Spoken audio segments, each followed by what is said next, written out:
আরেকটি মাসলা হলো আপনার পরিমাণ মতো সম্পদ নেই, কিন্তু আপনার পরিমাণ মতো সম্পদ নেই, কেউ আপনাকে কোনো বন্ধু বান্ধব আত্মীয় স্বজন আপনাকে কিছু টাকা দিল, তাহলে আপনার কি হয়ে গেল, হজের মতো হজ করার মতো টাকা হয়ে গেল।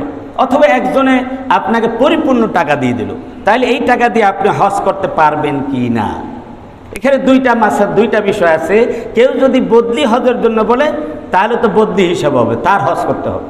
আর যদি এমনি সৌজন্য তার সাথে দেয়, খুশি হয়ে দেয় আপনাকে, তাহলে সেই টাকা দিয়ে যদি আপনি হজ করে আসেন, পরবর্তী সময় যদি আপনার ফরজ হওয়ার মতো সম্পদ হয়ও, তাহলে আপনার আর নতুন করে হজ করা লাগবে না।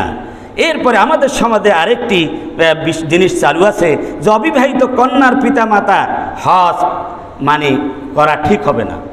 কন্যা সন্তান যদি ঘরে থাকে, বিবাহিত সন্তান যদি ঘরে থাকে, ছেলে হোক মেয়ে হোক, তার বিবাহ শাদী চূড়ান্ত না করে মা বাবার হজ করা কিনা ঠিক না।